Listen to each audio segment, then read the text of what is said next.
Então, boa noite, pessoal. Mais um encontro para falarmos sobre processo civil, execução. É o nosso último encontro dentro desse módulo de execução. Já vou ficar com saudade também. E hoje nós vamos abordar a execução de título extrajudicial, que até então nós havíamos falado sobre o cumprimento de sentença, né? Que é aplicado quando você já tem um título executivo judicial. E hoje nós vamos falar sobre a execução dos títulos executivos extrajudiciais. Nós falamos de forma rápida, breve, sobre os títulos extrajudiciais no nosso primeiro encontro, em que a gente definiu, né, o conceito de título executivo, quais são os requisitos que um documento deve ter para ser caracterizado como um título executivo. E nós estudamos também a lista de títulos executivos extrajudiciais que o Código de Processo Civil traz. É um rol que ele é exemplificativo, está lá no artigo 784, salvo engano, do CPC. Esse rol não é exaustivo, então ele pode, outras legislações, assim como o próprio CPC, também podem trazer outras modalidades de título extrajudicial. E aí, quando você tem esse documento que se enquadra como um título extrajudicial, como você deve proceder para executá-lo, né? Para satisfazer a obrigação que está inserida dentro daquele título. Então, para começar, eu estou recapitulando alguns conceitos que nós já abordamos, só para rememorar algumas ideias, certo? Os títulos executivos extrajudiciais são aqueles que estão listados no rol exemplificativo do artigo 784, né, como eu já falei. Eles são formados por vontade das partes, fora do poder judiciário, né, como o próprio nome já sugere, eles são extrajudiciais, significa que eles não são provenientes da formação de um contraditório, eles não são provenientes de uma fase de conhecimento, de uma fase cognitiva, né? Eles são formados mediante vontade das partes. O credor que deseja buscar a satisfação de uma obrigação inadimplida, que está contida em um título executivo extrajudicial, vai exercer o seu direito de ação por meio de um processo autônomo de execução. Essa ideia também já foi abordada no nosso primeiro encontro, né? Aquela distinção entre o título executivo judicial e a fase procedimental executiva. Quer dizer, um processo que é sincrético já desde as reformas do CPC de 73, né? O cumprimento de sentença como uma fase procedimental do processo e não como um processo autônomo, como já foi no nosso ordenamento antes, né? Anteriormente. E por outro lado, o título executivo extrajudicial que se consolida por meio de um processo autônomo de execução. É necessário que seja um processo autônomo porque, como nós falamos, ele é formado por vontade das partes, fora do judiciário. Então, por isso que para executar é instaurado uma nova ação, diferentemente do título executivo judicial, cuja cobrança, cumprimento, né, se dá por meio de uma nova fase do processo. Uma fase que é distinta da fase cognitiva, da fase de conhecimento. O regime jurídico das execuções de títulos extrajudiciais vai depender da natureza jurídica da obrigação que está no título. Então, por exemplo, o Código ele vai disciplinar a execução de título extrajudicial de obrigação de fazer, de não fazer, de entregar coisa diversa de dinheiro e de pagar a quantia. Cada modalidade de obrigação vai ter o seu regime jurídico próprio. Hoje, especificamente, nós não vamos abordar detalhes de cada uma dessas modalidades, porque elas são muito similares às modalidades que nós estudamos no cumprimento de sentença, né? Então, o que eu vou recomendar, na verdade,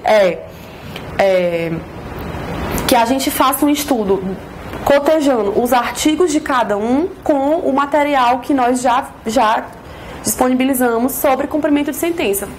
A obrigação de fazer, não fazer, entregar coisa, é muito semelhante à disciplina legal, né? O que vai conter uma disciplina mais específica, mais cheia de regras, vai ser realmente a de pagar a quantia. É a que mais cai e é a que mais é usada no dia a dia. Essa nós vamos abordar detalhadamente hoje, certo? Essas outras, a gente vai fazer esse estudo mais próximo realmente do que já vimos no cumprimento de sentença. Em resumo, entendendo a lógica, né? Porque o ideal aqui é nós entendermos a lógica. Nós dificilmente teremos uma memória, um HD suficiente para decorar tudo que seria necessário, mas a lógica do processo vai ser muito similar à do cumprimento de sentença.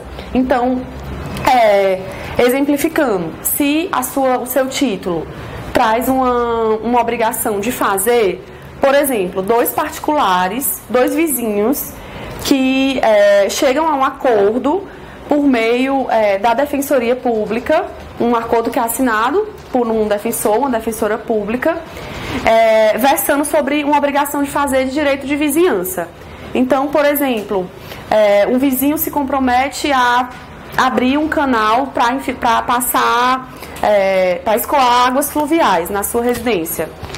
Se ele se comprometeu em uma obrigação de fazer. Se ele inadimpliu essa obrigação de fazer, e aquele documento, ele contém um título, uma obrigação que é líquida, certa e exigível, e ela está no rol do artigo 784, ele vai poder entrar diretamente com uma ação de execução de título extrajudicial de uma obrigação de fazer. Então, a outra parte ela vai ser citada para dar cumprimento à obrigação contida no título sob pena de multa ou outras medidas coercitivas. Aqui vai seguir a mesma lógica que nós vimos no cumprimento de sentença. O juiz ele vai poder aplicar medidas que não necessariamente estarão especificamente disciplinadas no Código, mas na intenção de fazer com que a parte cumpra a sua obrigação. O CPC de 2015, ele traz uma previsão ampla sobre isso no artigo 139, que nós também já estudamos. Ele não está alocado dentro da seção que fala de execução ou de cumprimento de sentença. Ele é uma cláusula geral mesmo, e foi essa a intenção do legislador. Foi estabelecer, na verdade, sacramentar o poder geral de cautela do juiz e dar liberdade para que ele adote todas as medidas necessárias para o adimplemento da obrigação. Então, isso vai se aplicar para a obrigação de fazer, para a obrigação de não fazer e para a obrigação de entregar coisa.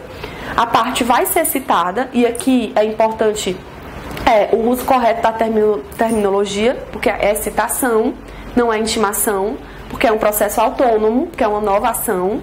Então, o ato processual por meio do qual se chama a outra parte para participar do processo em contraditório é a citação por excelência. Então, a parte vai ser citada para cumprir a obrigação contida no título, sob pena de adoção das medidas cabíveis. E aí, amplas possibilidades, né? Multa, fixação de qualquer outra medida coercitiva, sempre visando a tutela específica da obrigação, né? Porque durante muito tempo, essas obrigações de fazer, de não fazer e de entregar coisa, elas foram tidas quase que como um simples papel cujo descumprimento somente poderia redundar em conversão em perdas e danos. Só que muitas vezes o que a parte deseja é a tutela específica da obrigação. Se ela quisesse dinheiro, ela teria buscado, né, feito um acordo em dinheiro, ou buscado um título que contemplasse a obrigação de pagar a quantia. O que ela deseja muitas vezes é, de fato, o cumprimento da tutela específica.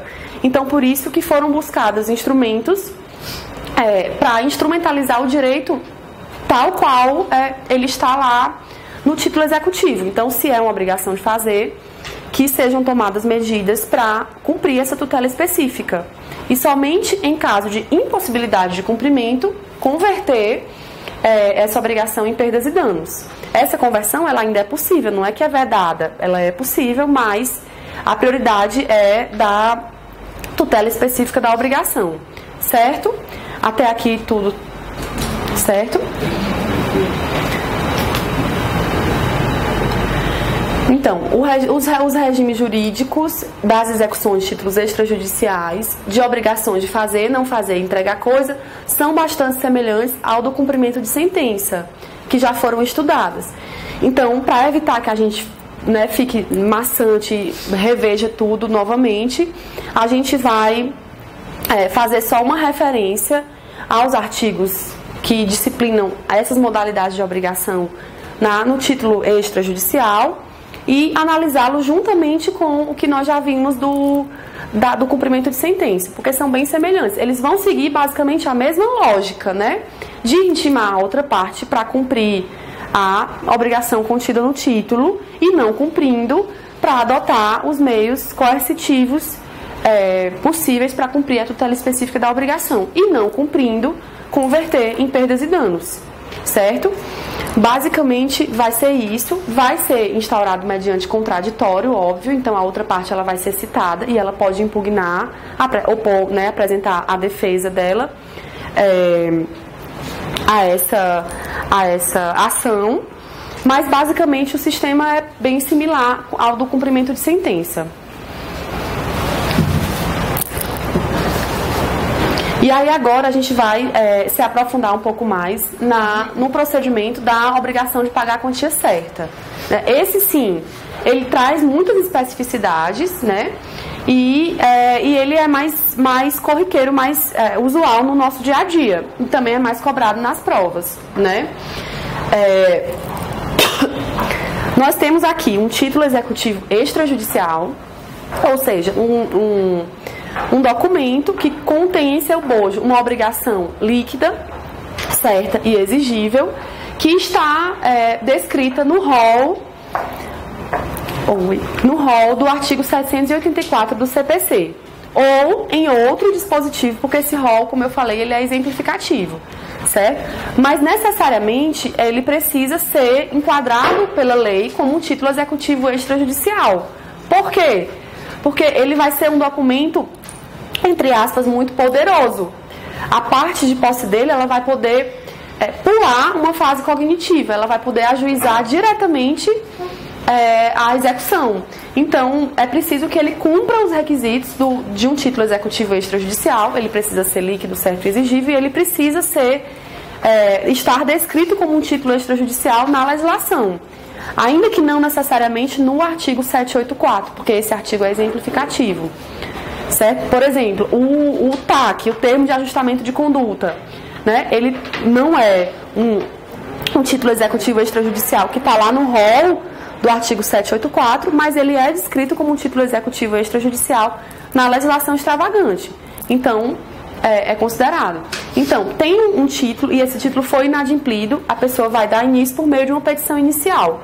Como se trata de uma nova ação, não uma fase processual, mas uma nova ação, essa petição inicial ela vai precisar ter requisitos de uma petição inicial, que eles estão no artigo 798 do CPC. Então, necessariamente, o título executivo ele tem que ser apresentado, né? Ele tem que ser juntado, é um documento imprescindível. É preciso que seja fornecido um demonstrativo atualizado da dívida, uma exigência mínima. Você não tem como ajuizar uma ação sem indicar ao devedor quanto ele deve, quanto você entende que ele deve, qual é o seu cálculo, o cálculo que você entende devido, de acordo com o que está no título, né?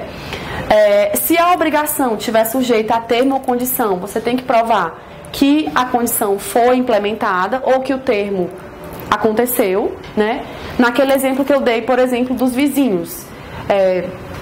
Um vizinho se obrigou a construir a canaleta para escoamento de águas pluviais, desde que o outro vizinho se comprometa a não fazer barulho após as 22 horas.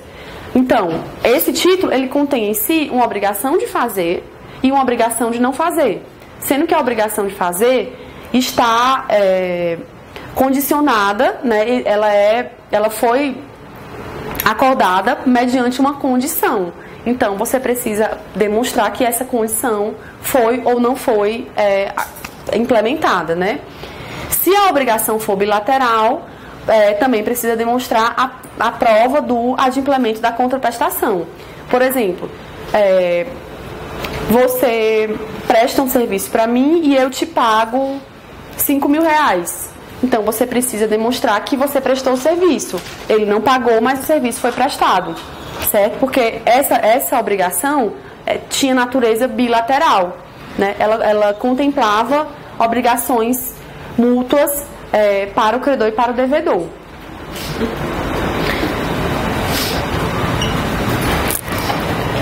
Continuando, ela precisa indicar a espécie de execução de sua preferência quando por mais de um modo puder ser realizada. Então, por exemplo, se o mesmo título executivo contiver várias espécies de obrigação, né? De que modo você prefere que o rito aconteça? Precisa ser indicado o nome completo do exequente e do executado, número de inscrição do CPF ou do CNPJ, e precisa indicar bens suscetíveis de penhora sempre que possível. E aí atentar para essa questão sempre que possível. Na maioria das vezes, é muito comum que a pessoa não saiba quais bens o devedor tem, né? Muitas vezes nem conhece ou não sabe se aquele bem de fato está no nome dela. Então, isso não é uma necessidade imprescindível. Caso a pessoa não tenha conhecimento desses bens, ela pode informar na petição inicial que não sabe especificamente quais bens ela deseja, sobre os quais ela deseja que recaia a penhora, né? A admissibilidade. Uma vez ajuizada a execução, né, por meio de uma petição inicial, então, como petição inicial, ela vai ter que cumprir esses requisitos do artigo 798 e os requisitos de qualquer petição inicial que estão na parte geral do Código, né? Então, ela vai ter que ter valor da causa, ela vai ter que ter aqueles requisitos mínimos, pedido de citação, se for beneficiada da justiça gratuita, requerer a concessão do benefício. Esses requisitos que nós mencionamos são os requisitos específicos, mas ela precisa também observar os requisitos gerais de uma petição inicial, né? Então, proposta a ação, quais são os caminhos possíveis? O que pode acontecer diante disso? A primeira possibilidade é o indeferimento liminar, né? Que pode acontecer em caso, por exemplo, de o documento apresentado não ser um título executivo extrajudicial, ou na hipótese em que a obrigação contida no título se encontra prescrita, né? De cara, a prescrição, o juiz ele pode reconhecer de ofício, ela é uma matéria cognoscível de ofício, então o juiz verifica que foi um contrato que está preenchendo os requisitos do título executivo extrajudicial, ele está assinado pelas partes, ele está assinado por duas testemunhas, mas ele foi assinado em 2003, sei lá, e a pessoa entrou com a ação em 2018. Prescrição, vamos supor que seja o prazo de 5 anos, lá do artigo 206 do Código Civil, prescrito. O juiz pode reconhecer de ofício e liminarmente indeferir a execução, ou se ele identificar que aquele documento não preenche os requisitos de um título executivo extrajudicial. Por exemplo, um caso muito comum, contrato de abertura de conta. Muitas vezes, os bancos utilizavam esse documento como se fosse um título executivo extrajudicial, porque estava de fato assinado pelo cliente, pelo devedor, e ajuizava diretamente a ação executiva. Já tem entendimento pacífico de que contrato de abertura de conta não é título executivo extrajudicial, porque ele não encerra em si uma obrigação líquida certa e exigível, né? Ele necessita de um complemento, de um outro documento para demonstrar qual é o saldo negativo, que valor a pessoa deve, né? Então, o contrato de abertura de conta, por exemplo, não é por si só um título executivo extrajudicial. Se o banco entrou com a execução utilizando apenas o contrato de abertura de conta, o juiz pode indeferir liminarmente porque aquele documento não se enquadra como um título executivo extrajudicial. Como eu mencionei, um documento ele pode ser uma prova muito forte da dívida, ele pode ser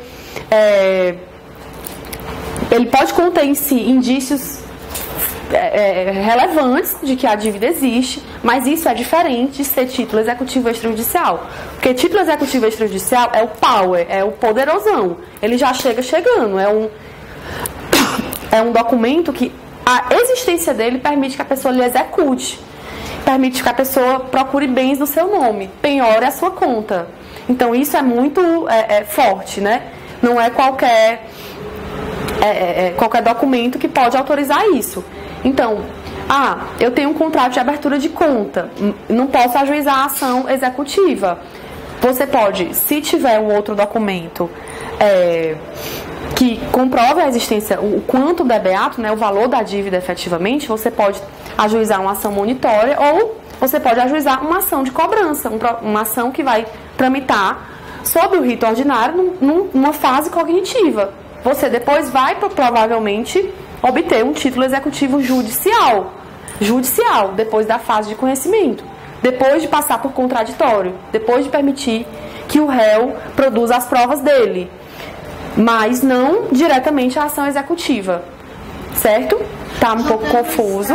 Bancário, com toda a movimentação, não é suficiente. Ainda assim, não é título executivo, porque o título executivo ele tem que estar descrito, ele tem que ele mesmo conter em si uma obrigação líquida, certa e exigível, e o contrato de abertura de conta sozinho, ele não traz uma obrigação líquida, porque ali não está dito especificamente quanto que a pessoa deve, né?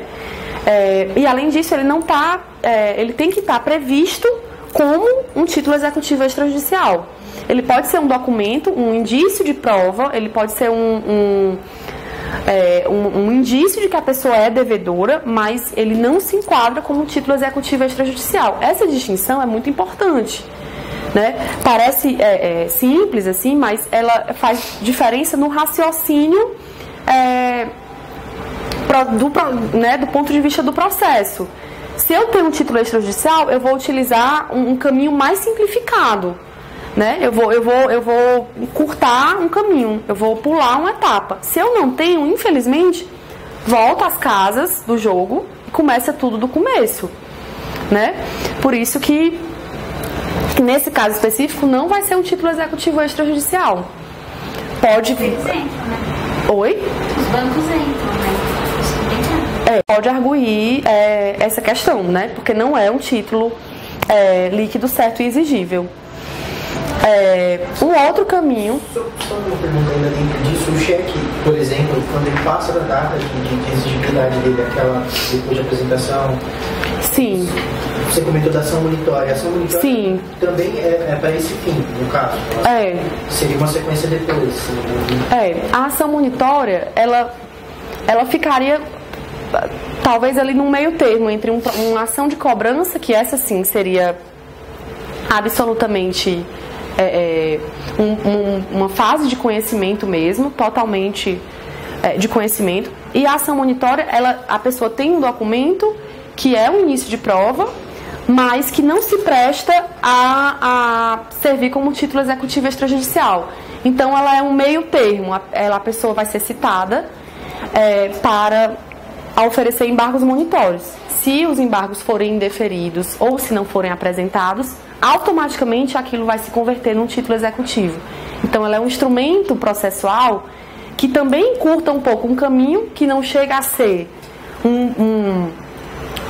uma execução direta, mas que também não é uma ação de conhecimento, porque no conhecimento a pessoa vai ser citada para comparecer a uma audiência de conciliação e não havendo acordo, para contestar em 15 dias, para depois apresentar réplica, para depois ter fase de instrução, para depois ter sentença com 1000 recursos cabíveis. Então isso é um caminho muito mais longo e tortuoso do que diretamente a execução ou mesmo a ação monitória. Então a ação monitória, o legislador diz assim, isso aqui mas não é, né, ali, assim, não é um título extrajudicial, mas também não vou deixar essa pessoa, né, assim, fazer com que essa pessoa percorra o caminho todo do início. Então é mais ou menos esse sentido que a ação monitória tem. Beleza? E aí a segunda possibilidade, né, é ele determinar que seja feita a emenda. O CPC de 2015, ele traz essa questão da emenda, da cooperação processual com muita força, né? A cooperação, ela é deliberadamente um dos vetores da reforma do CPC. Então, sempre que possível, o raciocínio do legislador foi corrija isso para que o processo tenha segmento, né? As partes estão ali litigando, sim, porque é uma lide, faz parte existe interesse em litígio por natureza, mas para isso elas não precisam, elas devem cooperar entre si, porque todos têm interesse, incluindo juiz, MP, enfim. Todos os atores processuais têm interesse num processo que seja rápido, que seja justo, que leve a uma justiça no caso concreto mesmo. Então, por isso que a cooperação ela é muito forte mesmo nessa reforma e ela também vai se aplicar aqui. Então, se verificar que a petição inicial ela está incompleta ou não está acompanhada dos documentos indispensáveis à propositura da execução, o juiz vai determinar que o exequente corrija no prazo de 15 dias, sob pena de indeferimento. E aí essa regra é uma regra consentânea com o princípio da cooperação processual, né? Dentro dessa lógica que eu mencionei de sempre dar a chance de a parte corrigir a falha, né? E também consentânea com o princípio da primazia da decisão de mérito, que também é um princípio expresso no CPC de 2015, né? No sentido de que, se for possível atingir o mérito da questão, se for possível resolver efetivamente a lide, que se faça isso, né? É muito também como uma forma de mitigar essa jurisprudência defensiva dos tribunais, de barrar os recursos, de não receber os recursos, de tentar sempre estabelecer 1000 requisitos para que o seu recurso seja admitido, enfim. É uma forma que o legislador encontrou, né, de dizer, olha, a parte ela já espera, ela já cria expectativas, né, enfim, 1000 a respeito disso, então ela tem direito de minimamente ter uma decisão de mérito sobre o caso. Se ela leva aquela situação, é porque ela quer que o Estado juiz diga quem tem razão e quem não tem, enfim. É a questão da primazia da decisão de mérito. Também está relacionado a isso, porque em outro raciocínio, o juiz poderia simplesmente indeferir a inicial de plano, né, da execução e obrigar a parte a, enfim, pagar custos, ajuizar uma nova ação, corrigindo isso. Então, o princípio da cooperação e também o da primazia da decisão de mérito reforçam essa necessidade de que o juiz determine a emenda em caso de uma falha, de um vício na petição inicial. Uma outra possibilidade aí passou pela admissibilidade, a sua petição inicial está em termos, está correta, né? E ela vai ser admitida. A decisão do juiz que admite a inicial da execução, ela vai produzir 2 efeitos, e 2 efeitos muito importantes. Quais são eles? A possibilidade de obtenção de uma certidão aduzindo que a execução foi admitida pelo juiz. Essa certidão ela é feita a requerimento do credor, né? E ela vai ser averbada nos registros de imóveis, de veículos ou de outros bens, né? E também determinar a citação do réu. Essa questão da certidão, ela tem bastante utilidade prática. Em que sentido ela pode ser útil? Uma vez averbada a certidão, a alienação ou a oneração dos bens faz presumir fraude à execução, previsão expressa. Então, uma vez que essa certidão, ela nem, do ponto de vista do conteúdo, ela é uma certidão muito simples, ela só diz que existe uma ação. Ela não diz que a pessoa já foi... que os bens já foram penhorados, ela não diz nada se o executado já embargou a execução, se esses embargos foram recebidos com efeito suspensivo, ela não diz nada. Ela só diz, olha, se você quiser fazer negócio com essa pessoa, faça. Mas saiba que existe uma ação já de execução. Essa pessoa já tem um título e aí vai correr por sua conta e risco a decisão de fazer ou não, de celebrar ou não esse negócio, né? E essa certidão, uma vez averbada, ela faz presumir fraude à execução. Por outro lado, ela também acarreta uma consequência negativa para o exequente que não manejar corretamente o uso desse dispositivo. Por quê? Se ele promover uma averbação manifestamente indevida ou se ele não cancelar as averbações nesse prazo de 10 dias após satisfeita a obrigação, ele vai ter que indenizar a outra parte se ficar comprovado que a outra parte sofreu um prejuízo em decorrência disso. E essa indenização, a outra parte não precisa nem entrar com nova ação. Autos apartados, como incidente processual, ela já cobra nesse mesmo processo, certo? Então, às vezes, o que pode acontecer? Averbei que existe a execução, lá no comecinho, tempos depois foi rolando o meu processo, a execução demorou, né? O crédito demorou para ser adimplido, porque às vezes, né, frequentemente pode acontecer. Recebi o dinheiro, fiquei feliz. O processo foi extinto, finalmente consegui, né? O meu direito, ele saiu do papel para o mundo real, que afinal é o objetivo, é para isso que tudo existe, para isso que o processo existe. Então, consegui. Ela pode, inclusive, não lembrar realmente, não ter má fé nisso, mas ela pode não lembrar que ela tinha que cancelar essa averbação. Se a averbação continuar lá, porque o cartório não vai adivinhar. O cartório de registro de imóveis, o Detran, onde quer que tenha sido averbado, ele não vai ter como saber. Vai ter que ser uma iniciativa da parte de cancelar. Se ele não cancelar e disso advir, né, algum prejuízo para o executado, o exequente vai indenizar, tá certo? Então, sobre a certidão, seriam esses pontos. Sobre a citação, o despacho que ordena a citação, desde que realizada em observância aos requisitos legais, que aí são os requisitos de qualquer citação, porque, reiterando, é uma ação nova, então vai ter que observar os requisitos de uma citação, ele vai interromper a prescrição, ainda que proferida por juiz incompetente. Esse artigo, ele cai em prova mesmo, por causa dessa pegadinha de ser, mesmo que proferido por juízo incompetente, né?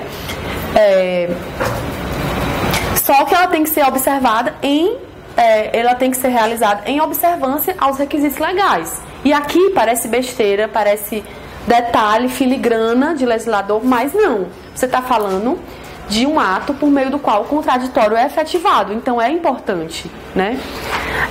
Vamos supor, foi realizada citação por hora certa, que é uma modalidade de citação ficta, né? A citação ficta pode acontecer por hora certa ou por edital. A parte foi citada por hora certa.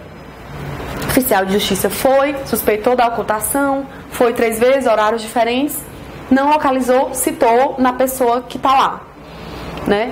O código, lá no 240, um dos parágrafos, determina que o réu citado por hora certa, ele tem que receber uma carta com AR explicando, aquela citação ali valeu, não foi você que recebeu, mas ela valeu, né? Por que isso é necessário? Porque a regra do processo é a citação pessoal. Isso é tão sério que a citação ela é pessoal em regra, né?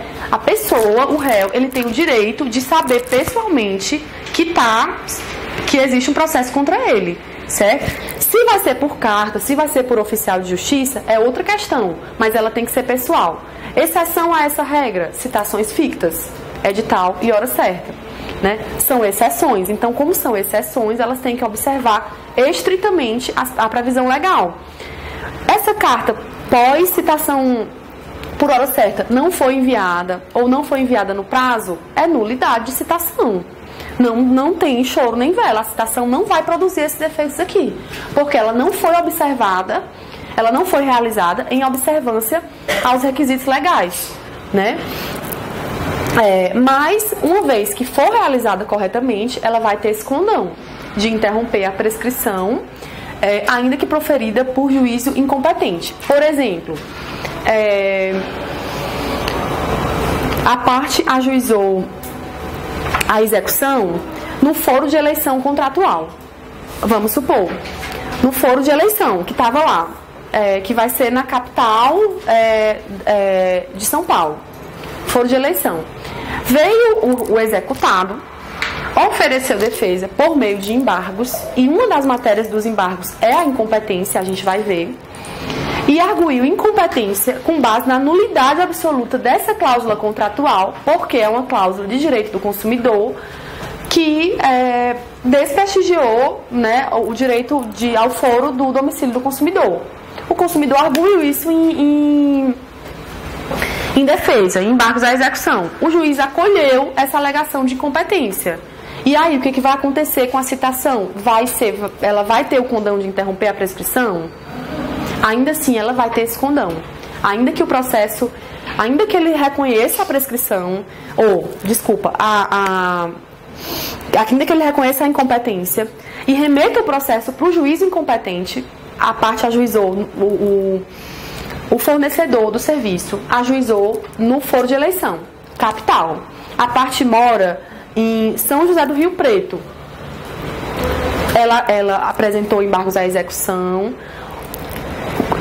como preliminar, incompetência. A preliminar dela foi acolhida e o processo foi remetido para São José do Rio Preto. Ainda assim, aquele despacho que determinou a citação, ele vai ter o condão de interromper a prescrição. E essa interrupção vai retroagir à data da propositura da ação.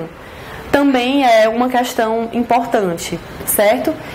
A partir de que data essa prescrição vai ser interrompida? Da data em que a ação foi proposta. Então, se houver de guardar alguma informação, que seja a prescrição vai ser interrompida da data da propositura da ação, porque vai retroagir, certo?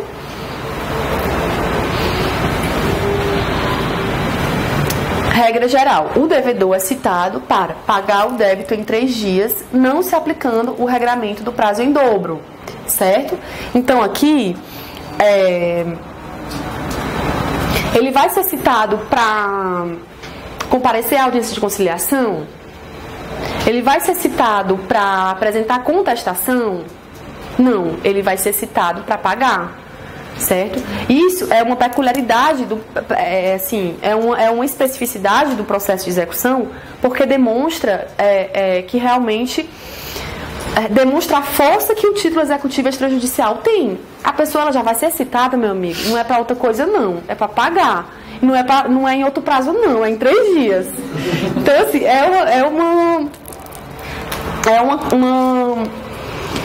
né, assim, é muito pesado, é muito forte. Exceção, nas obrigações alternativas, quando a escolha couber ao devedor, ele vai ser citado para exercer a opção e realizar a prestação dentro de 10 dias, se outro prazo não lhe foi determinado em lei ou em contrato. Isso aqui, na prática, não ocorre muito, mas eu coloquei porque é concurso e assim, né, pode ser que caia a exceção lá que ninguém vê, que não acontece, mas que muitas vezes é o que cai. Então, obrigação alternativa, o que é isso? Tem um contrato em que, deixa eu ver, a parte escolheu, a parte disse que poderia ser pago em dinheiro ou em cheque. O pagamento poderia ser em dinheiro ou em cheque. E essa escolha caberia ao devedor e não ao credor.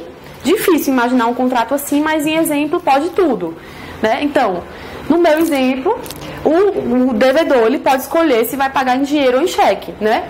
Então, ela traz em seu bojo uma obrigação alternativa, né? Ela não é subsidiária, ela não tem uma principal e uma posterior à principal, ela é alternativa, tanto faz se é dinheiro ou se é cheque, o credor só quer receber. Então, ela é alternativa. E essa escolha cabe ao devedor. E aí, ele vai ser citado para quê? Para contestar? Para comparecer à audiência de conciliação? Não, ele vai ser citado para exercer a escolha. Olha, eu quero pagar em dinheiro. né? Então, uma vez exercida a escolha, ele vai ter 10 dias para efetivamente cumprir a escolha dele, pagar em dinheiro, né? Isso se outro prazo não estiver no contrato, porque a lei ou o contrato podem estabelecer um prazo distinto desse prazo de 10 dias, certo?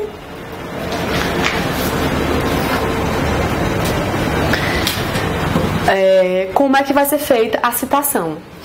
O CPC de 73, ele proibia a citação por carta em execução. Tinha um artigo expresso que vedava isso, certo? O CPC de 2015 silencia com relação a isso. Nada fala. Então, como essa regra não foi reproduzida, o que se tem entendido é que é possível a citação por carta na execução. Se não é proibido, pode ser aplicada a regra geral da citação por carta, né? Não há uma previsão expressa sobre isso, uma vedação, uma proibição expressa, né? Qual é o termo inicial da contagem do prazo? Então, esse prazo de 3 dias, esse longuíssimo prazo, né, ele é contado a partir da citação. É outra especificidade. Ele não é contado da juntada do mandado.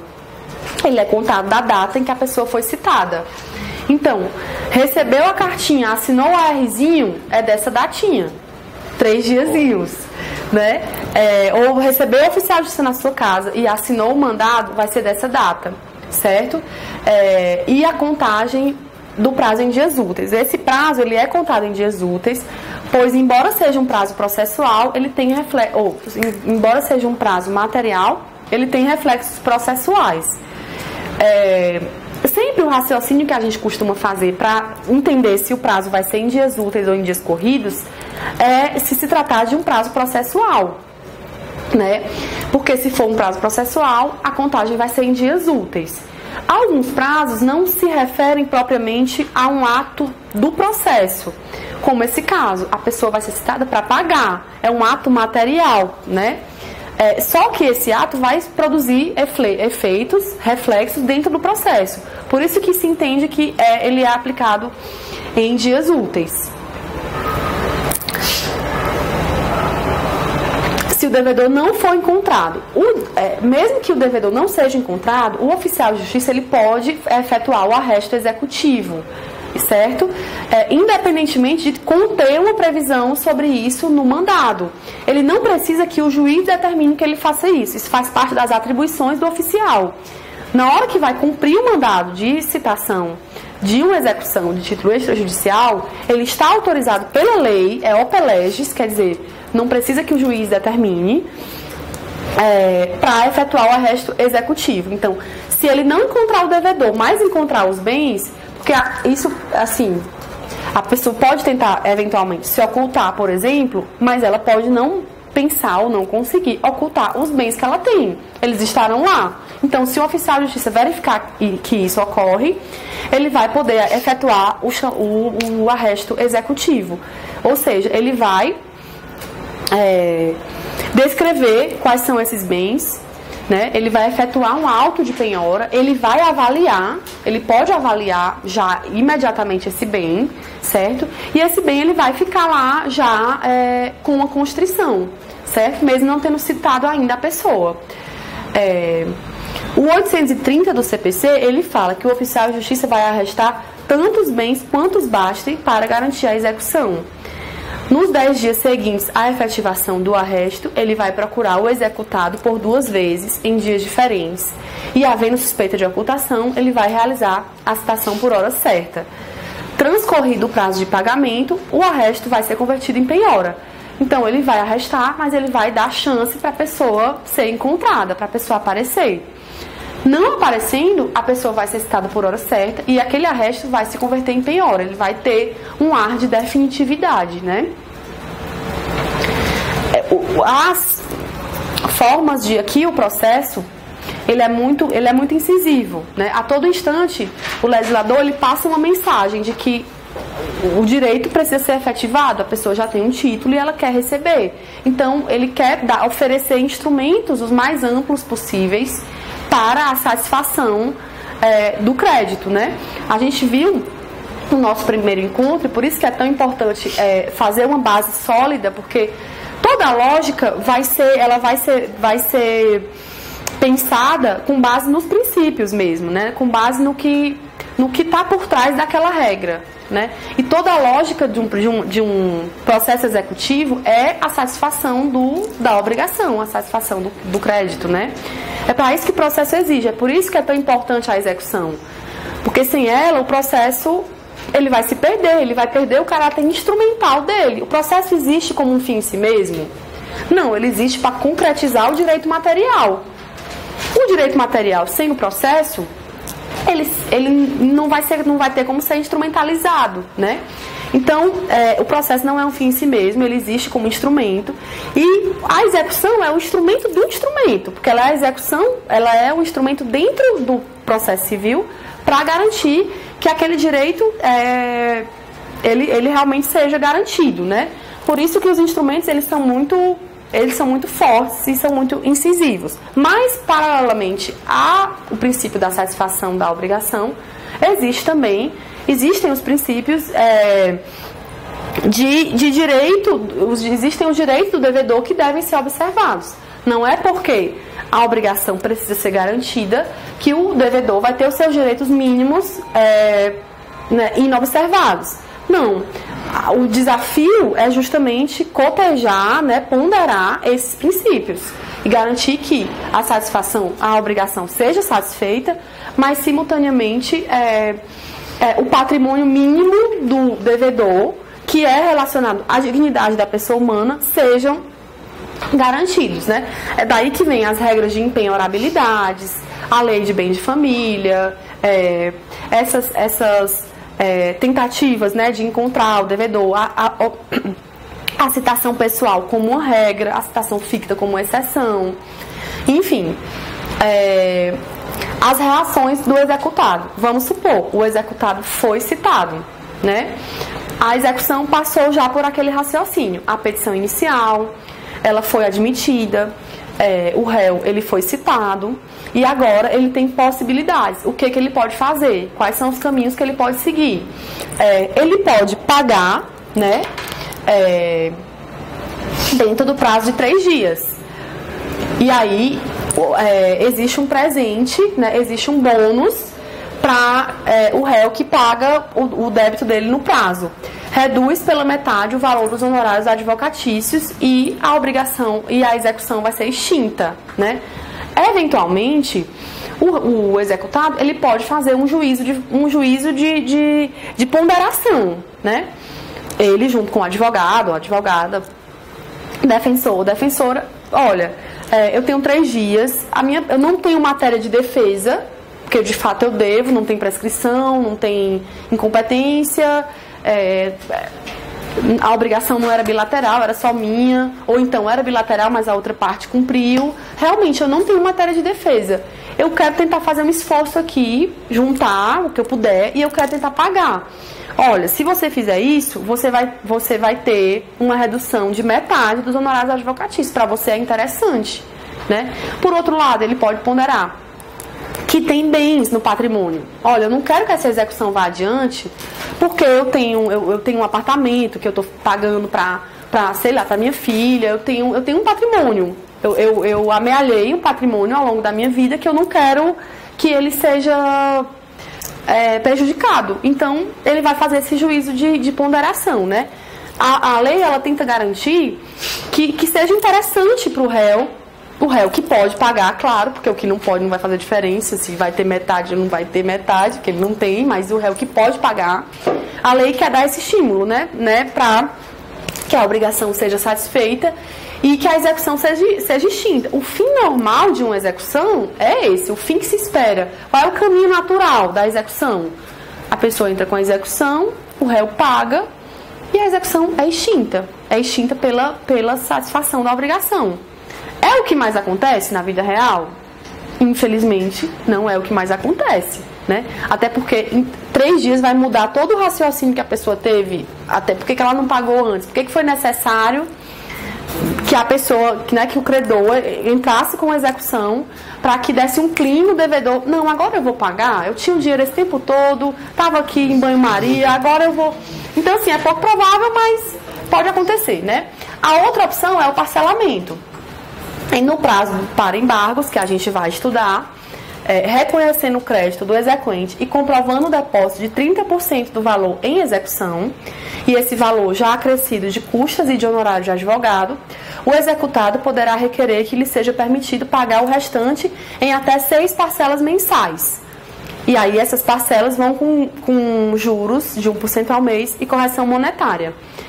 Isso aqui é uma previsão específica para execução de título, execução de pagar a quantia de título extrajudicial. Pode ser aplicado no cumprimento de sentença do título judicial? Não pode ser aplicado. É uma previsão específica. Não é vedado mesmo. O legislador não autorizou que esse dispositivo fosse transposto para o cumprimento de sentença. É muito comum. A gente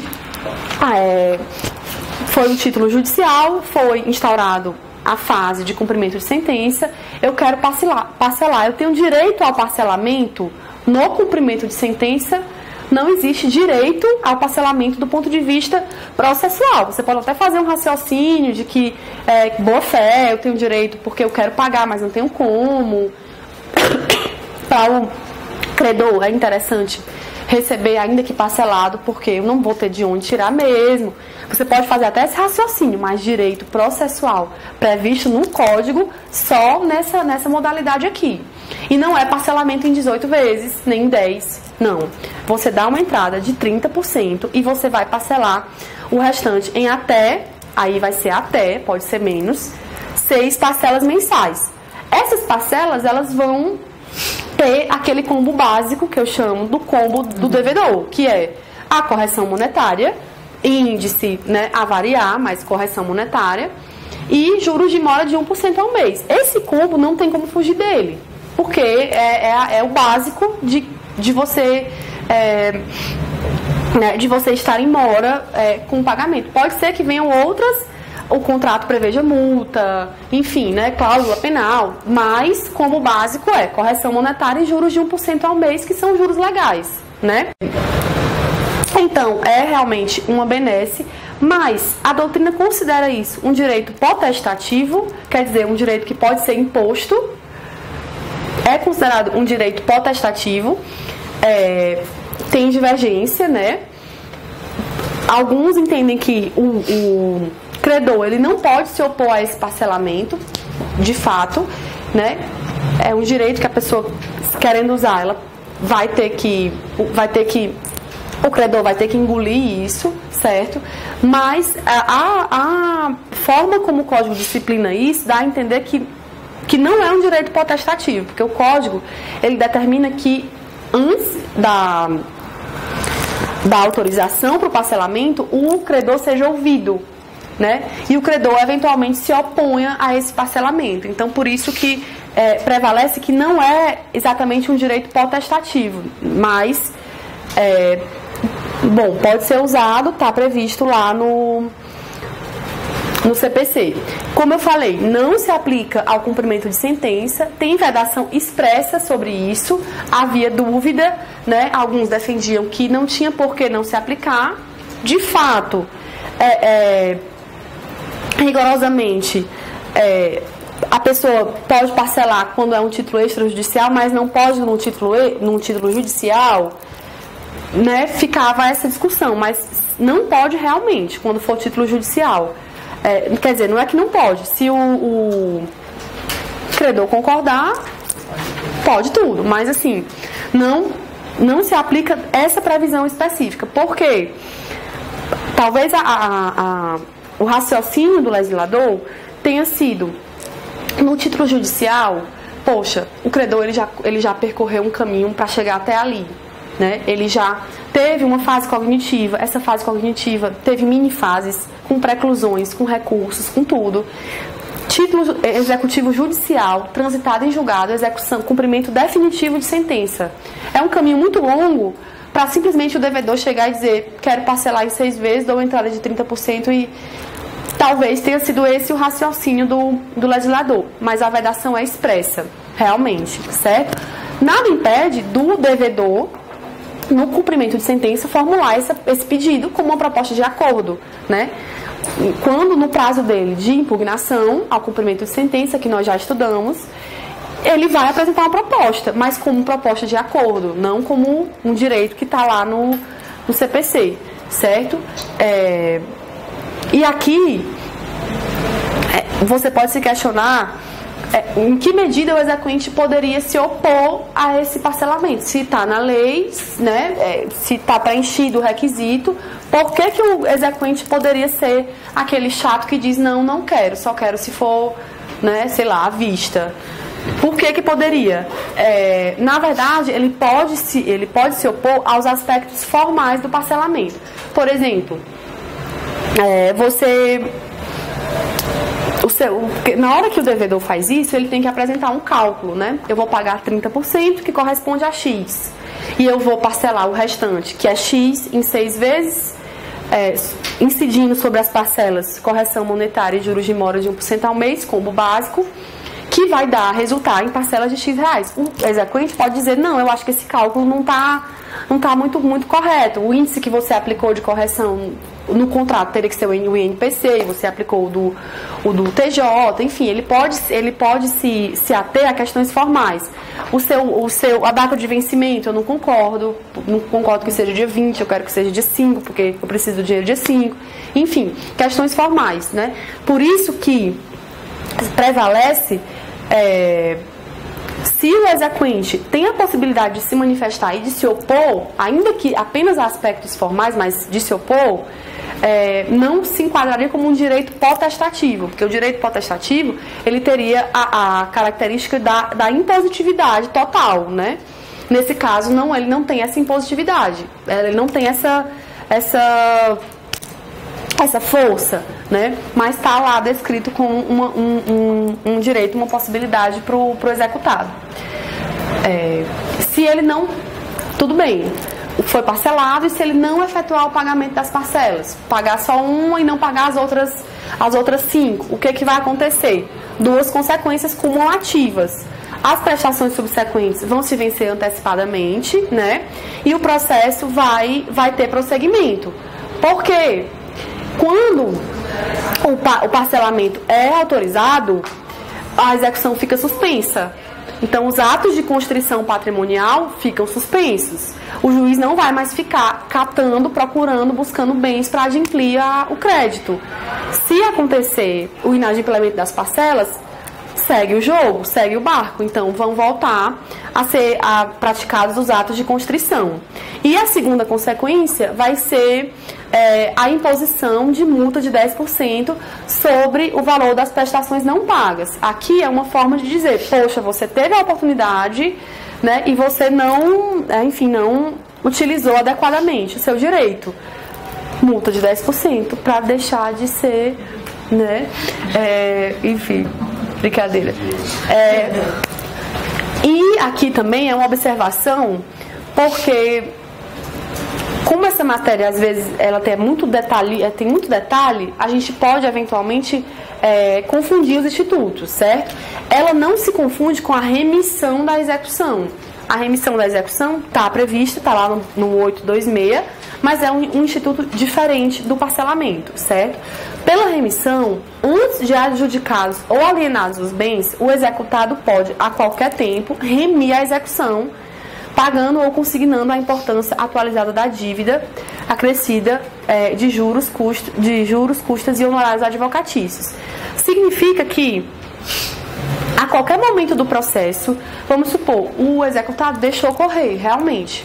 Foram sendo praticados atos, tentou penhora via Bacenju, de penhora em dinheiro, não tinha saldo em conta. Escapou.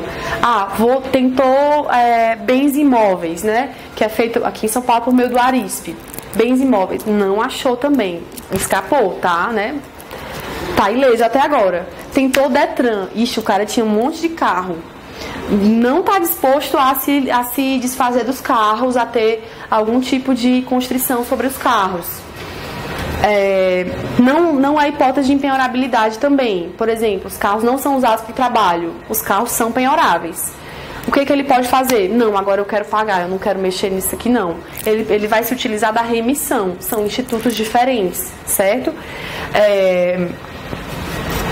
Só que aqui a questão da remissão ele vai pagar, mas se a execução tiver durado 10 anos, ele vai pagar juros, correção, custas, honorários durante esse período inteiro, né? Então aí vai caber a ele fazer novamente esse juízo de ponderação. Muitas vezes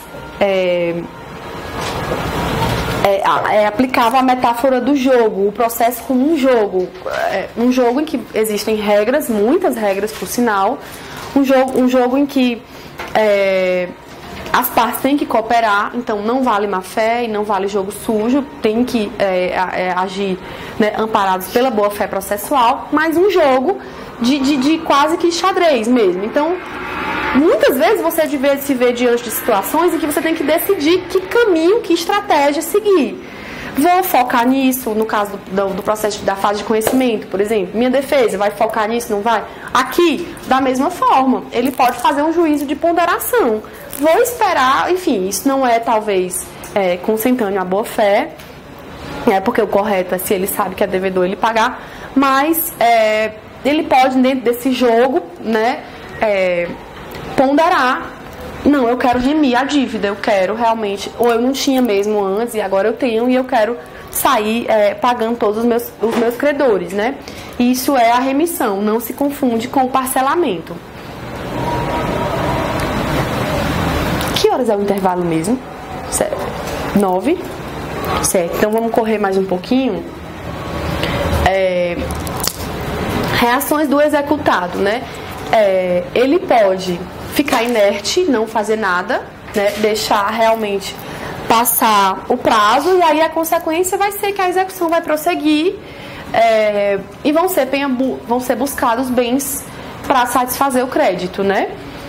Consequência lógica, ok. Ou ele pode apresentar defesa, né?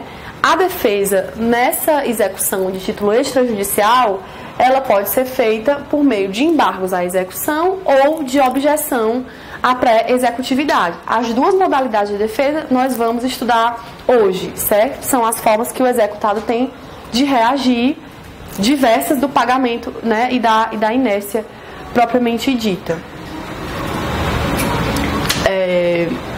Ordem preferencial dos bens penhoráveis. O artigo 835 eu não vou reproduzir porque é um rol, uma ordem, né, que ele traz de artigos de bens a serem penhorados. Essa ordem, ela estabelece a preferência pelo dinheiro em detrimento de outros bens. Eventualmente, no caso concreto, essa ordem ela pode ser inobservada, ela pode ser flexibilizada, certo? Mas a preferência é pelo dinheiro, porque enfim, o legislador entendeu que é o bem mais líquido, né, que existe. Ele vai ter uma liquidez maior do que qualquer outro bem. Se for encontrado crédito com garantia real, haverá preferência ao bem dado em garantia em detrimento da ordem do artigo 835. Pela força que a garantia real tem, né, pelas características que ela vai ostentar como um direito real, ela vai ter essa preferência. Previsão expressa também. Encontrou o bem. O oficial de justiça, lembram que ele foi tentar efetuar a citação. Na citação, ele pode efetuar o arresto executivo, né? Então, ele pode, inclusive, deve até avaliar já de plano esse bem. A menos que ele entenda que ele não tem condições, é um bem muito específico, ele encontrou uma máquina de sorvete, ele não sabe como avaliar aquilo, qual o valor de mercado que aquilo vai ter, enfim. Pode ser aberta uma exceção e aí o juiz vai nomear perito para avaliar, mas o oficial de justiça, a princípio, como regra geral, vai fazer a avaliação. E aí, quem fica com esse bem? Penhorou, né, fez o arresto, foi convertido em penhora, quem vai ser o depositário desse bem? Nos bens imóveis, o próprio devedor, até porque não tem como tirar, né? O bem vai ter que ficar ali, então o devedor vai ser o depositário. Os bens móveis vai ser um depositário judicial ou o credor, né? A critério aí do credor. E se for um depósito em dinheiro, o banco vai ser o depositário. E aí vai ser, a penhora vai ser formalizada e vai ser averbada. Seria o próximo passo. Mas depois que essa penhora acontece, o devedor ele tem que ser informado dessa penhora, né? Novamente aí entrando a questão da ponderação entre a satisfação do crédito, mas também o direito do devedor, né? A intimação do devedor está disciplinada lá no artigo 841. Como é que ela vai ser feita? Como regra, ela vai ser feita na pessoa do advogado. Aqui ela não vai ser pessoal, certo? Se o devedor não tiver constituído advogado, aí ele vai ser intimado pessoalmente, preferencialmente por via postal. Aqui pode ser aplicado, no caso da Defensoria Pública, o artigo 186, que não está disciplinado na parte específica da execução, está na parte geral, mas ela vai se aplicar à Defensoria. Quando há requerimento da parte, a Defensoria pode pedir a intimação pessoal dos seus assistidos, né? Porque vai ser uma providência que dependa da pessoa, né? Às vezes o defensor recebe aquela intimação, mas ele não tem o que fazer com aquilo, porque aquela providência cabe à parte assistida, à usuária do serviço. Então ele pode utilizar o artigo 186 e requerer a intimação pessoal, certo? O devedor vai ser reputado intimado se a penhora houver sido realizada na presença dele. Aí realmente não faria sentido. Se ele viu, presenciou, ele saiu intimado do ato. E intimado, ele pode opor impugnação à penhora, alegando eventual impenhorabilidade. Então, nesse momento, olha, a sua casa foi penhorada. É difícil imaginar esse exemplo, porque o oficial de justiça, na hora que vai efetuar o ato, ele já vai saber que é a casa onde a pessoa mora e ele já não vai penhorar, né? Ele conhece as regras de impenhorabilidade, então ele não vai fazer isso. Mas, imaginando uma situação em que o devedor é intimado de uma penhora. Ou, por exemplo, o que é mais comum, na verdade, o oficial não encontra nada, porque tudo é bem de família, pelo menos na nossa realidade, tudo é bem de família, não encontra nada, só cita, mas não efetua arresto executivo. O credor vai dar prosseguimento à execução e vai pedir penhora de Bacen-Jude. E no Bacen vai penhorar algum valor, algum saldo da conta bancária dele. No momento em que ele foi intimado, ele vai ver, ou até antes disso, ele vai ver que aquele valor correspondia à conta salário dele. O salário dele foi penhorado, verba empenhorável. O que ele vai fazer? Ele vai opor uma impugnação à penhora. Certo? Por isso que é importante essa intimação. Intimação de terceiros. Nossa, mas o processo não é só entre autor e réu, por que tem que intimar outras pessoas? Às vezes o bem, ele pode incidir sobre ele algum regime de copropriedade, né? Por exemplo, o cônjuge, salvo se for casado num regime de separação absoluta, porque aí o bem não vai haver comunicação do patrimônio, né? O credor hipotecário, titular de usufruto, entre outros. E aí essas pessoas, esses terceiros, eles vão poder opor impugnação à penhora ou inclusive exercer direito de preferência. Olha, antes de você alienar judicialmente esse bem, eu quero que o quinhão do executado, eu quero comprar o quinhão que cabia ao executado, para poder ficar com a integralidade do bem. Ele pode fazer isso, por isso que é importante essa intimação, certo? E aí, falar das impenhorabilidades. As impenhorabilidades, elas têm, na verdade, toda uma questão principiológica envolvida e diretamente relacionada ao mínimo existencial, né? Que por sua vez se relaciona também à dignidade da pessoa humana. O interesse pela satisfação do crédito, ele nunca pode ser tal a ponto de deixar a pessoa à míngua dos seus direitos mínimos, né? Então, por isso que vão incidir as regras de impenhorabilidade. O artigo 833 do CPC, ele vai trazer uma lista, né, de bens considerados impenhoráveis. Recomendo fortemente a leitura desse artigo, é simples, mas ele, enfim, vai trazer uma série de situações de bens, na verdade, que são considerados impenhoráveis.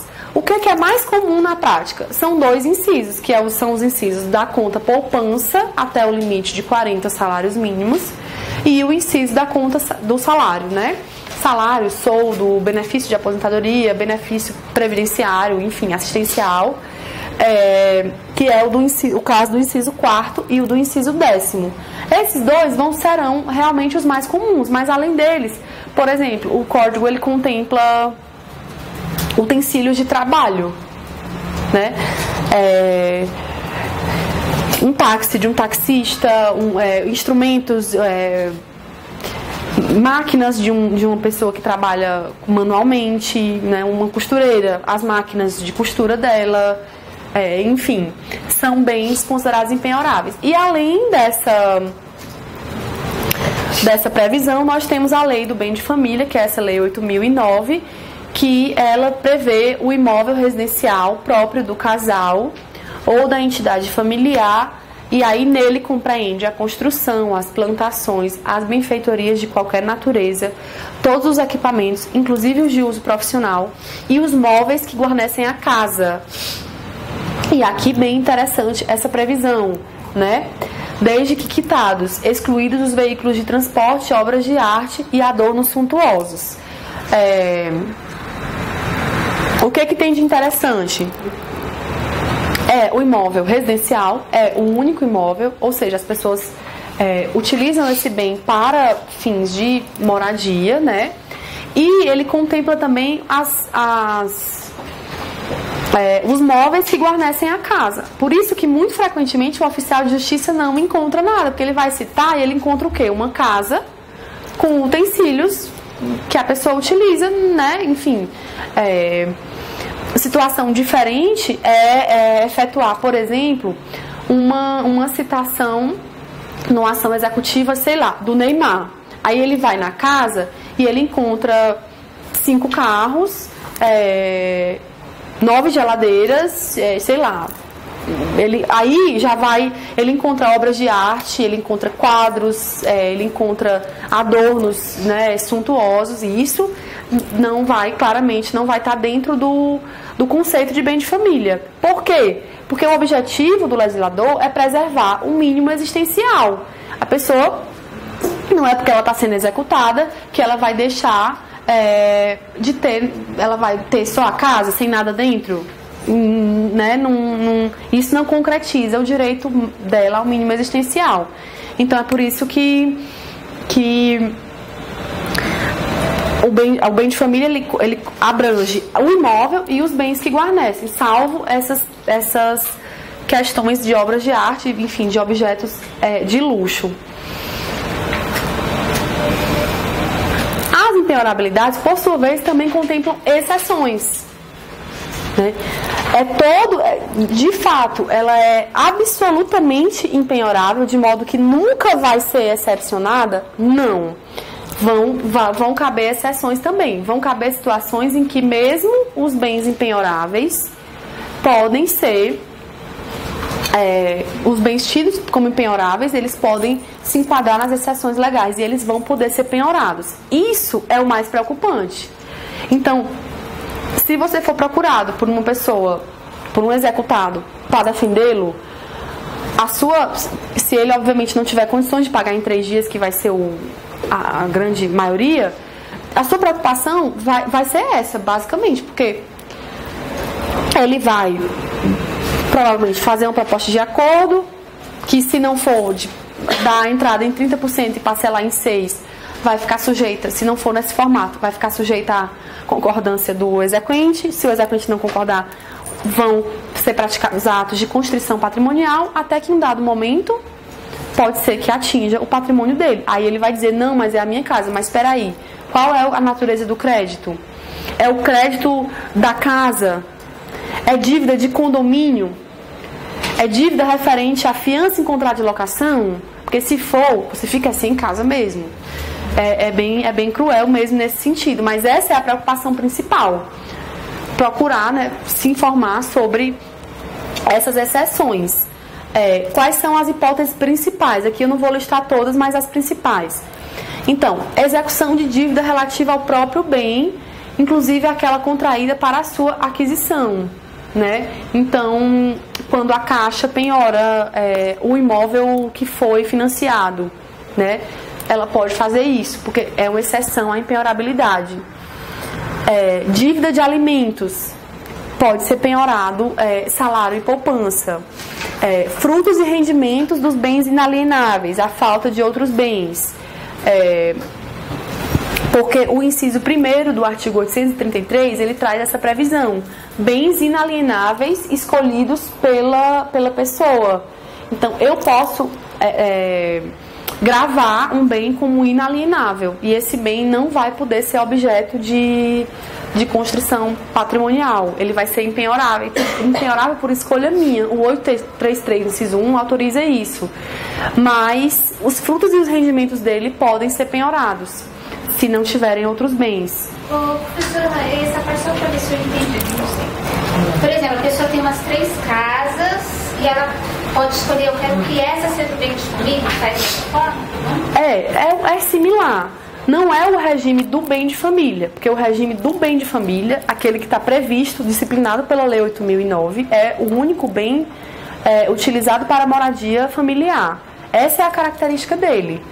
Nesse caso aí, vai ser um regime similar ao regime do bem de família, mas vai entrar na regra do artigo 833, inciso 1º, porque a pessoa ela vai escolher um bem para gravar como inalienável. Entendeu? Não é um bem de família, porque bem de família, o conceito dele é diverso. Mas vai ter um efeito similar, porque vai tornar o bem impenhorável. Mas os frutos e os rendimentos dele podem ser penhorados. Então, por exemplo, no seu exemplo, a pessoa tem 3 imóveis. Utiliza um para moradia e os outros 2 para locação. O que ela gravou como inalienável não foi o da moradia, até porque isso não seria inteligente, porque, né, já é o imóvel da moradia. Se ela gravou o segundo bem como inalienável, esse bem vai ser impenhorável, mas o fruto do aluguel não vai ser impenhorável. O credor vai poder executar o aluguel, porque ele entra como fruto e rendimento. Entendeu? Então, para fazer isso tem algum requisito? Porque às vezes a pessoa faz isso já numa estratégia futura de frustrar. Se ele fizer, a depender do lapso temporal que isso acontecer, vai poder enquadrar como fraude à execução. Por exemplo, já que a gente viu hoje, na hora que o exequente ingressou com a ação, pegou a certidão e averbou, se for depois disso, já vai ser presumido como fraude à execução. A lei presume a fraude à execução. Então, a depender do lapso temporal que isso ocorrer, vai poder ser enquadrado como uma fraude. Mas se não for, né, se for bem anterior a qualquer ato, ajuizamento de ação e tudo, e aí ele vai fazer isso, formalizar isso na matrícula do imóvel, né? Isso vai ter que ser colocado como um novo capítulo na matrícula. A alienação, a inalienabilidade do bem. Certo? Então, prosseguindo. Cobrança de impostos, predial, territorial, taxas e contribuições devidas em função do imóvel. Então, por exemplo, dívida de IPTU, exceção à impenhorabilidade do bem de família. Execução de hipoteca sobre o imóvel oferecido como garantia real. O casal estava desesperado, era o único imóvel, ofereceu como garantia. Vai ser exceção, esse bem vai ser penhorável, né? Esse também é uma hipótese interessante. Por ter sido adquirido como produto de crime para execução de sentença penal condenatória ao ressarcimento, indenização ou perdimento dos bens. Então, esse bem também vai ser impenhorável, né? Ainda que seja um único bem, ainda que seja utilizado para moradia. E esse aqui, que é assim, cruel, muito cruel, mas muito comum, infelizmente, é obrigação decorrente de fiança em contrato de locação, né? É a famosa cilada, a pessoa realmente era um familiar, uma pessoa que ela não tinha como dizer não, fez, o único imóvel dela pode ser penhorado para pagar. Existe muita discussão na doutrina a respeito da constitucionalidade desse dispositivo. A gente sempre argui a inconstitucionalidade, enfim, mas não prevalece. STJ em manifestações reiteradas é constitucional, realmente pode ser excepcionada a impenhorabilidade nesse caso. Deixa eu ver se tem mais alguma restrição. Não, é fiança em contrato de locação. Aí a gente vai aplicar sempre a regra da interpretação restritiva. Se restringe direito e restringe muito, né? Vai ser sempre o que está lá na lei, nem uma vírgula a mais, né? Aí vai atos de expropriação. Eles vão seguir a seguinte ordem de preferência. A adjudicação, tá lá no artigo 876, o credor adjudica o bem pelo valor da avaliação. Então, o próprio credor, ele adjudicar significa tomar para si. Eu vou adjudicar esse bem para mim, né? O valor que foi avaliado, seja pelo oficial de justiça, seja pelo perito, naquelas hipóteses que o oficial de justiça não tinha condições de fazer a avaliação, né, que a gente viu. Então, o credor faz a adjudicação. Segunda hipótese, a alienação particular. Pode acontecer? Pode. Pode acontecer, o código autoriza. O próprio credor realiza a alienação, ele faz isso fora do processo. Por exemplo, ele avalia que dentro do processo, na alienação pública, ele pode perder dinheiro, porque o bem pode ser leiloado por um valor muito inferior ao valor de mercado, um valor inferior ao que ele apuraria fazendo uma alienação particular. Então ele pede, isso vai ter os requisitos, ele pede ao juiz isso, ele vai ter que comprovar, né, de que forma que isso se deu, como foi a alienação, e ele faz a alienação particular. E a terceira modalidade vai ser a alienação pública, que é aquela realizada mediante o leilão judicial. Aqui já finalmente o credor está doido para receber, conseguiu um bem, penhorou esse bem, ele não adjudicou, não alienou a particular. Qual é o resultado disso? O bem vai ser leiloado, né? O executado e as demais pessoas mencionadas no rol do artigo 889, a gente viu aqueles terceiros que devem ser intimados, né? Eles serão cientificados da alienação judicial com pelo menos 5 dias de antecedência. É muito comum a pessoa procurar um advogado, uma advogada ou a defensoria pública, porque ela só foi intimada na véspera do leilão e não foi observado esse prazo de 5 dias, né? Isso pode acontecer, aí a gente vai manejar os embargos para poder suspender o leilão, para que sejam observadas as formalidades legais. Esse prazo de 5 dias é justamente porque ele pode, nesse meio tempo, tentar se instrumentalizar, né, se capitalizar, para evitar o leilão. Vamos suspender um pouquinho, a gente está mais ou menos na metade. O que vocês acham? Certo? Senão fica muito cansativo, né? Aí a gente continua.